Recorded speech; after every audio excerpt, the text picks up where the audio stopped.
Era un culto de oración.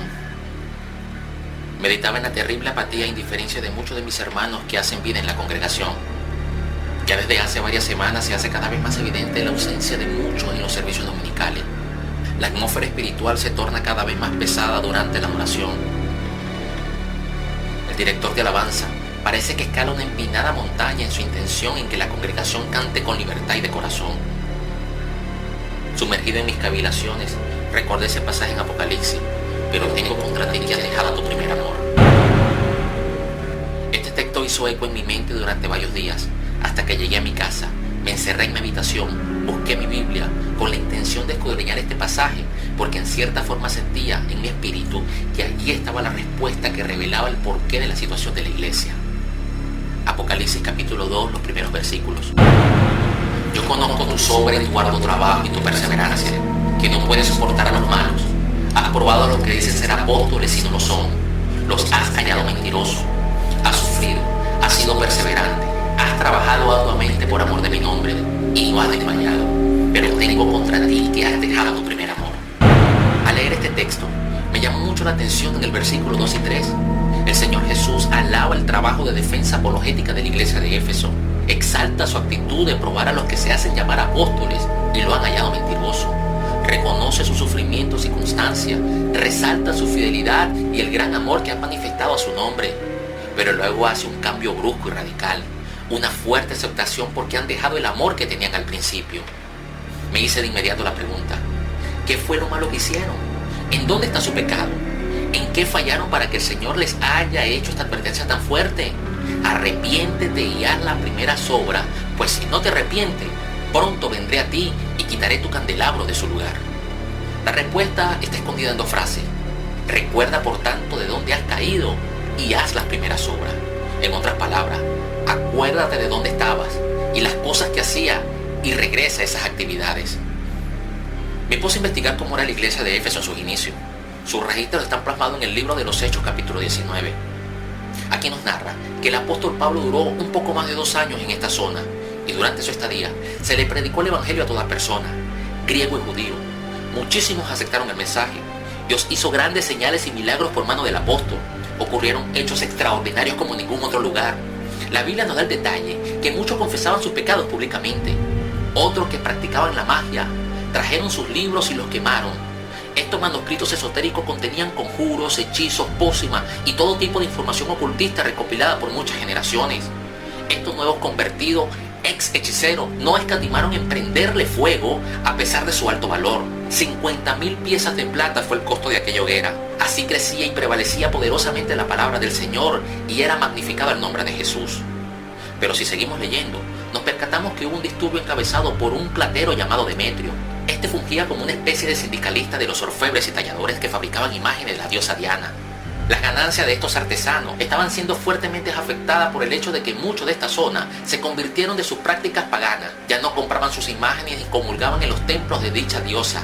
Este alborotó al pueblo causando una tremenda confusión por espacio de varias horas. La intención era linchar al apóstol Pablo por haber traído enseñanzas que desarticulaban completamente las costumbres de la religión griega. Se formó un gran alboroto y fue el secretario de la ciudad que con sabiduría logró apaciguar los ánimos de todos e hizo que cada quien regresara a sus casas. Después de este incidente, el apóstol Pablo salió sigilosamente de la provincia de Éfeso con dirección a Macedonia, no sin antes darles instrucción a los discípulos. Después de varios meses, regresaría a Asia, pero haciendo una parada en Mileto, llamó a los ancianos y líderes de la iglesia de Éfeso para decirles lo siguiente: y ahora estoy seguro de que ninguno de ustedes entre quienes ha anunciado el reino de Dios me volverá a ver. Por esto quiero decirles que hoy no me siento culpable respecto a ninguno, porque les he anunciado todo el plan de Dios sin ocultarles nada. Por lo tanto, estén atentos y cuiden a toda la congregación, en el cual el Espíritu Santo los ha puesto como pastores para que cuiden de la iglesia que Él compró con su propia sangre. Sean pues cuidadosos. Sé que cuando yo me vaya, vendrán otros que como lobos feroces querrán acabar con la iglesia. Y aún entre ustedes mismos se levantarán algunos que enseñarán mentiras para que los creyentes nos sigan. Estén alerta. Acuérdense que durante 3 años, de día y noche, no dejen de aconsejarle con lágrimas a cada uno de ustedes. La exhortación del apóstol Pablo fue muy clara, pero ellos se fueron al extremo. Y esta es la raíz de su pecado. La razón del por qué el Señor los reprendió tan fuerte en Apocalipsis se debe a que dejaron de ser vanguardistas y agresivos en la predicación del Evangelio, mermaron la extensión del reino de los cielos. Los líderes de esta iglesia se atrincheraron detrás de sus cuatro paredes, levantando murallas apologéticas. Dejaron de ser violentos atacantes para jugar a la defensa. Ahora su visión se limitaba a enseñar a los feligreses a desenmascarar a los falsos maestros y a identificar a las falsas enseñanzas. Se dejó de predicar el Evangelio en Éfeso, cuando podían hacer estas cosas sin dejar de hacer aquellas. Y este es el mensaje para la iglesia de hoy. Las tinieblas han penetrado cada recoveco de nuestra sociedad. El diablo impera con impunidad ante una mirada indiferente de la iglesia, el cual es la única que tiene el poder para hacerla retroceder. Esta, desde su recinto con aires acondicionados y cómodas butacas, se conforma con aplaudir y gritar eslogan triunfalista de victoria, cuando en realidad nuestra sociedad gime con dolores de parto por un poco de paz y justicia. Las congregaciones han puesto la luz debajo del armón, han apagado el único candelero que es capaz de disipar las tinieblas.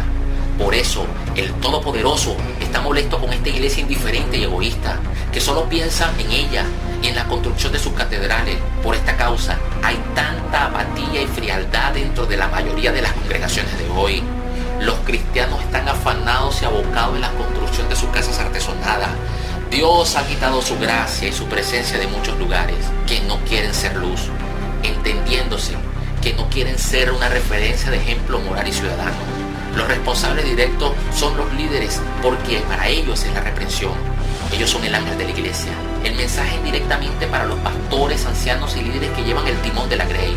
Estos son los responsables porque han sido ellos, bajo una visión dogmática y religiosa, que han cerrado la puerta de los cielos al no salir a las calles y no predicar el evangelio del reino de Jesucristo. En 1 de Timoteo capítulo 2 versículo 4 nos enseña que Dios quiere que todos los hombres sean salvos y vengan al conocimiento de la verdad. Pero para que esto sea posible, la iglesia tiene que ser agresiva en la predicación del evangelio y salir de su confort religioso para empezar a cegar los campos, porque la mies está madura. El Padre hizo todo lo necesario para la salvación del mundo y de un plan.